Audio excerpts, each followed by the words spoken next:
sections. There is a road from that side that you can see, and also the road here on this side was built at that time because this road didn't exist before. Körülbelül egy hét alatt jutottunk be a szabadáshoz, amikor már gépekkel be tudtunk érni oda. So it took about a week until we could reach the opening.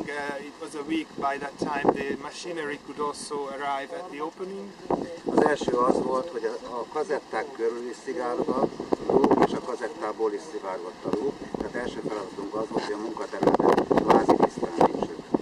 And we could establish that this alkaline liquid was flowing through the dam from the reservoir. So the most important task was to dry out the reservoir area. Kiépült a nyugati északi oldalon egy új járórendszer, ami elhozta a csurgalékvizeket már. So we built two new ditches on the western side and the northern side, and it could help flow the liquid away. És akkor ott álltunk, hogy mivel lehetne ezt bezárni. And then we had the next question, how can we close the opening, because it was a wide 50-meter opening. Nagyon sok delegáció jött akkor ide, és próbált segíteni nekünk, az osztrák hadmérnököktől elkezdve. So there came a lot of delegations from various countries who tried to help us, including some experts from the Austrian army, some experts from the European Union.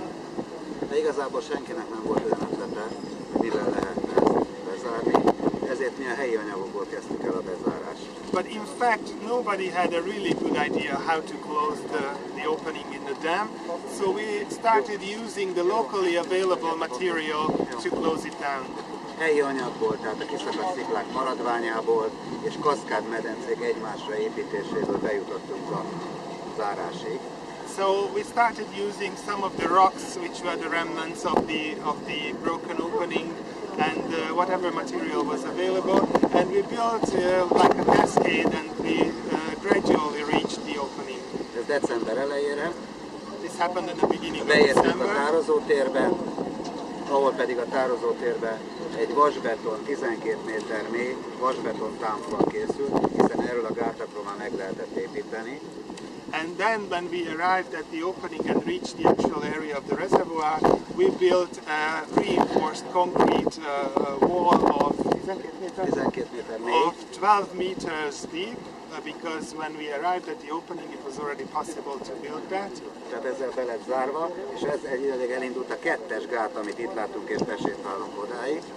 And once we managed to close the opening, we started the reinforcing of dam number 2, and we're going to walk there so you can take a closer look. Ez már teljes völgyet lezárja, de nem csak a felszínen, hanem 6-9 méterig egy résfal is van alatta, tehát a felszín alatt és a felszíni szennyezőt is már megfogja.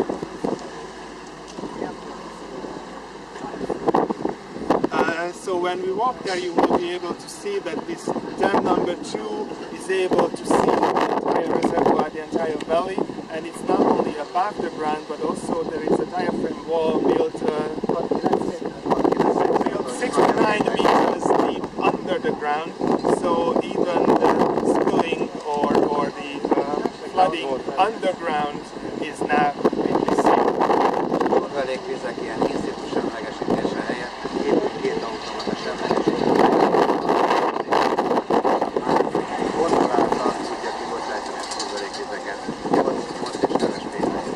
And we also built two automatic neutralizing plants for the leakage. So if any leaking water comes out of the reservoir now, it leaves with 8.5 pH value, which can be considered normal.